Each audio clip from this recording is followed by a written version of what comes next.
Bharuch cricket association દ્વારા આયોજિત Bharuch premier league BPL season 5નો ઉદ્ઘાટન સમારોહ અંકલેશ્વરના ઉમરવાડા સ્થિત બુરહાની સ્પોર્ટ્સ ક્લબ ખાતે યોજાયો હતો. કાર્યક્રમમાં શહેરના પ્રતિષ્ઠિત મહાનુભાવો, ક્રિકેટ પ્રેમીઓ અને ખેલાડીઓ મોટી સંખ્યામાં ઉપસ્થિત રહ્યા હતા. ઉદ્ઘાટન પછી બીપીએલ સિઝન 5ની પ્રથમ મેચ મેગા સ્ટ્રાઇકર્સ અને મયુરી 88 વચ્ચે રમાઈ હતી. આ પ્રસંગે બિરલા કોપર દહેજના સંદીપ ભટ્ટ, કેન્ડલ ગ્રુપના ઉમેશ વિઠલાણી, ભરૂચ ક્રિકેટ એસોસિએશનના પ્રમુખ દુષ્યંત પટેલ, વાઇસ પ્રેસિડેન્ટ ઇસ્માઇલ મતાદાર સહિતના હોદ્દેદારો ઉપસ્થિત રહ્યા હતા.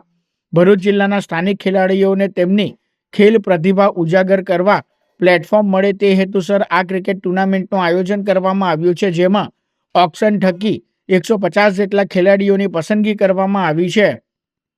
આ એક ભરૂચના ક્રિકેટર માટે એમ કહી શકાય કે આ એક જબરદસ્ત પ્લેટફોર્મ આપવામાં આવ્યું છે.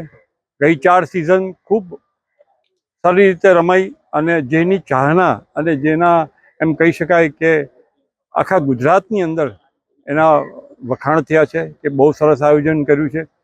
તો આ એક પ્રકારનું પ્લેટફોર્મ આપવાનું ભરૂચ ક્રિકેટ એસોસિએશન દ્વારા કરવામાં આવે છે અને આ વર્ષે સિઝન 5ની અંદર ઘણા બધા યુવા છોકરાઓને ખાસ કરીને લીધા છે. એ વિશેષ પર જણાવું કે અમારી વુમન્સ ટીમ જે ભરૂચ જિલ્લાની ક્રિકેટની ટીમ છે, હમણાં નવસારી ખાતે ઓપન ટુર્નામેન્ટની અંદર એ લોકો ચેમ્પિયનશિપ લઈને આવ્યા છે. તો આ તબક્કે એમને પણ હું અભિનંદન આપું છું અને આ ટુર્નામેન્ટ ખૂબ સરસ રીતે સંપન્ન થાય એવી હું શુભેચ્છા આપું છું.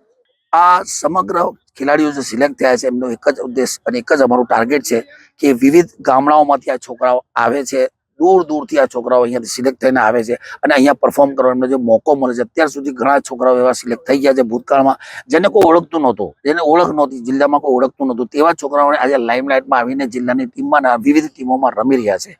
તો એ જ અમારો મકસદ છે એસોસિએશનનો, દુષ્યંતભાઈનો, મુનાભાઈનો.